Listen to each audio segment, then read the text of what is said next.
अंग्रेजों को पता लगने लगा कि ये बहुत बड़ी तैयारी कर रहा है। जापानी सेना बर्मा को जीत चुकी थी, अब बर्मा में कब्जा इनका था जापानीज का। इन्होंने कहा कि भाई अब बर्मा के रास्ते भारत में घुसेंगे, और प्राइम मिनिस्टर ने पूरा सहयोग किया।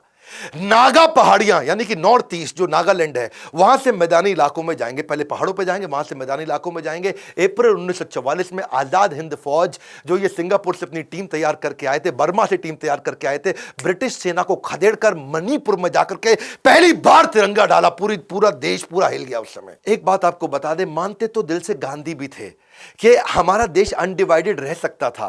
क्या कहते हैं कि अगर आप किसी को जोड़ना चाहते हो ना अपने साथ, तो उसे केवल गले नहीं दिल से लगाना चाहिए। क्योंकि गांधी ये जानते थे कि जिन्ना कितना भी शोर मचा ले, सारे हिंदू और मुसलमान अगर किसी एक लीडर को इकट्ठे मानते थे तो वो थे सुभाष चंद्र बोस।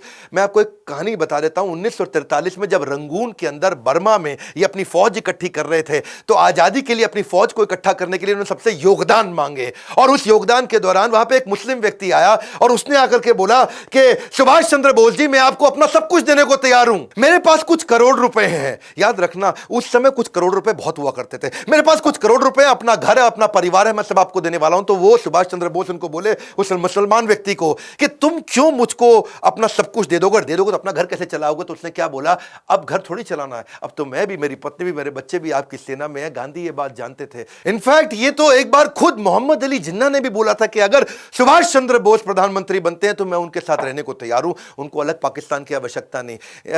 मैं आपको ना ऐसे बताऊंगा कि गांधी की उन्होंने रिस्पेक्ट फिर भी जीवन भर करी। सिंगापुर में जब वो तैयारी कर रहे थे, तब वहां से भी एक रेडियो के अनाउंसमेंट में उन्होंने बोला कि गांधी जी राष्ट्रपिता हैं। लेकिन इंडिया में एक्सेप्टेंस सुभाष चंद्र बोस की बहुत बड़ी थी, वो इतनी बड़ी थी कि वास्तव में अगर 1945 में वो जीवित होते ना, तो चांसेस थे कि इनको राष्ट्रपिता की उपाधि मिल जाती। पहले प्रधानमंत्री तो ये पक्का बनते ही बनते। उसके कारण क्या है?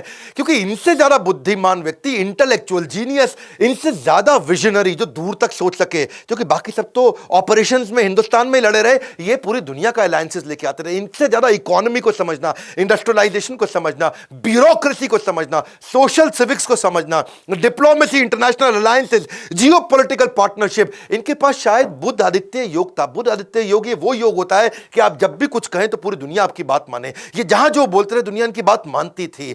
चांसेस थे कि अगर ये रहते तो उसके बाद पाकिस्तान बनता ही नहीं, पाकिस्तान भारत में ही होता। मैं फिर बता रहा हूं आपको, क्योंकि गांधी ये बोलते थे कि ये अनडिवाइडेड चाहते थे, और जिन्ना अगर कंट्रोल में आते तो केवल इन्हीं के कंट्रोल में आते, सुभाष चंद्र बोस के। जिन्ना और तो किसी की नहीं सुनते थे। पर दुर्भाग्यवश हुआ ये कि पीछे 1945 आ चुका था, वर्ल्ड वॉर में अमेरिका ने हिरोशिमा नागासाकी बॉम्ब डाल दिया जापान में, जापानीज लोग पीछे हो गए। लेकिन क्या आजाद हिंद फौज की याद है हमें कुर्बानी?